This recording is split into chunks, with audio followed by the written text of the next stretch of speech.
Yeah, Kelly, that's right. We've been here for, going on 2 hours. It's been about 3 hours since this crash happened, and the scene has not really changed at all. We know 2 people have died in this 5-vehicle crash, and one of those cars actually went over the interchange. That's where we're below right now, onto Reedsdale Street. And you can see that car behind me here. It is mangled. There was a male driving that car. He was thrown from it and was pronounced dead on scene here. Now for the cars above, one woman driving a vehicle in those 4 cars above was pinned. She had to be taken out with the jaws of life and then was later pronounced dead in the hospital. Now for the other drivers of those vehicles, we were told that EMS was able to talk to them quickly on scene, and miraculously they were all okay. There were actually also more people working down here. They're still doing the loadout of the NFL draft who were pretty close to where this happened. Luckily, they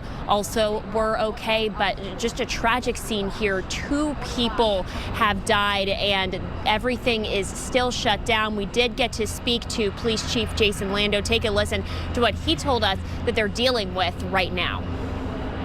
I mean, right now we're just doing our best to handle traffic. There's some pretty significant backups. As you see, that we have the police drones in the air, so we have a big picture of what's going on. There's some pretty significant backups going up Route 65, heading inbound towards the Fort Duquesne Bridge. So we would just ask people to please avoid that area for now while we conduct our investigation. We are going to have the roadway shut down for a while.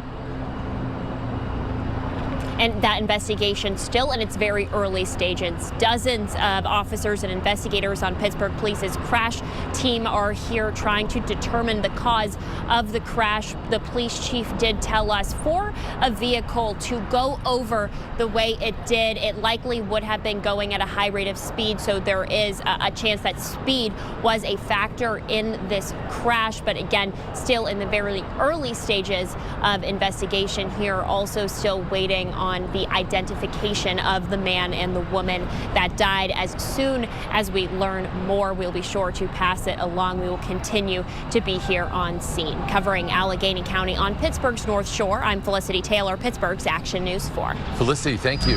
Now what we want to do is check in with Sam Hall in Sky 4 right now with more on how this is still impacting traffic, Sam, about 2 hours after the crash. Yes, it's been a brutal afternoon over here, but now maybe a little bit of improvement as we get past really the heart of the rush hour for the afternoon, Mike, and a step in the right direction up here on this ramp as well. That remains closed. You try to get over to the Fort Duquesne Bridge or the Fort Pitt Bridge or downtown, but we do have now 3 wreckers on the scene. In fact, one of those vehicles up on, and actually 2 now, up on a wrecker and about to be taken away from the scene. The investigation and the cleanup continues, and I agree it's going to be quite some time before this road reopens, but certainly a step in the right direction.